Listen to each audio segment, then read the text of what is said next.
So your question was basically, why are aggro feminists championing biological males who have turned trans over biological females? Yes. Why are they letting them win the contests? Why are they putting them in positions of power? Why are they letting them in the bathrooms and showers? Letting them in the bathrooms and showers, celebrating them as Woman of the Year, and so on. Why are these passionate, agenda-driven feminists doing this? Yeah. So I would ask you, do you know how important identity is to human beings? Yes. Okay.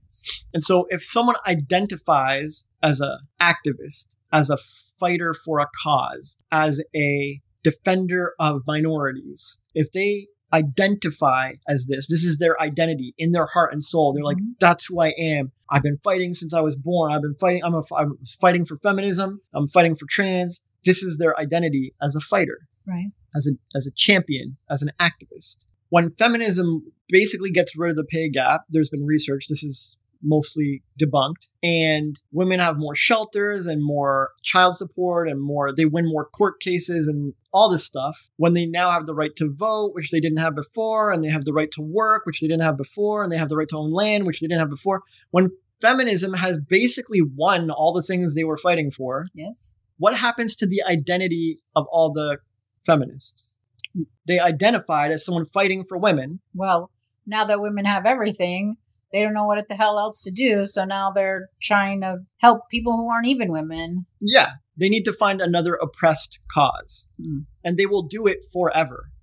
Literally forever. If they won everything they wanted for trans people, whatever that happens to be, and 50 years from now, and they're still around, or their kids are still around, and they were raised to be fighters too, they're literally just going to find, they'll make up an oppression if they have to. Yeah. That's what they're doing now. Well, I don't know about that. Again, I'm trying not to say they're erasing women or they're doing this or doing that, because I don't know, Cyn, and we don't know what they're doing and why. But I'm showing you how things can work in people's hearts and minds.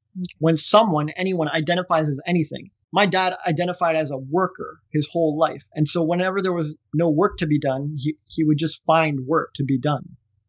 Yeah. It's like, what are you doing? And you're working yourself to the grave, to the bone. Yeah. He can't explain why. He doesn't know why. But deep inside, the reason why is that he identifies as a worker. And because of this strong identity, he'll do anything to avoid clashing with that identity. He needs to uphold that identity. And so he will go out and manufacture some fluff.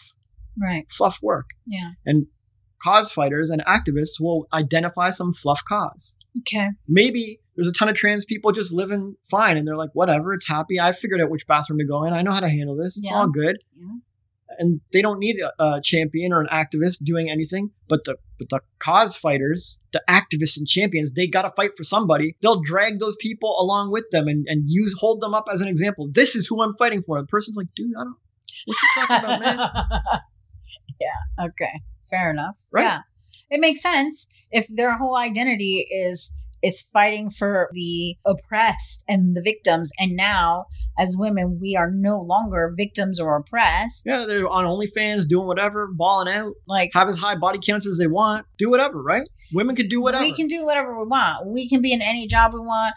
The pay gap has been busted as a myth. This is not true. We make just as much as men if we work the same amount of hours. They're doing an astronaut now, right? Yeah, I mean, it's like what else? Yeah, we can do anything. Yeah, there's very little left to fight for. Exactly. So they have to find something else to fight for, someone else, another underdog, another victim, another oppressed people. And now this also explains to me why a lot of feminists also have embraced people of color causes. I have a friend who is a bit of an activist. She's a bit of a feminist. I love her to death. But she's said stuff about me being like a victim as a woman of color. And I had to set her straight. I was like, oh, wait a minute. No. I am not oppressed and I am not a victim. I'm Latina. If there's any racist issues that I have or anything racist happening in my life, I will handle it. I don't need anyone to fight for me. But thank you. I appreciate that. So yeah, I get it. I get it. That makes total sense. And see, your whole tangent on language and then this answer and the whole thing and everything that you always answer on the podcast is exactly why we have this podcast. Because you guys, I felt like I was cheating the world. Every time I had a question, I'm the only one hearing the answer. Now all of you get to hear this amazingness and not just on the podcast. If you want to have more of Jay's amazing brain and his wonderful thoughts on this topic and deeper personal topics, because maybe you're not trans and you're like, who cares? We have a book. It's called Eyes Wide Open Volume 1. The link to check it out is in the description.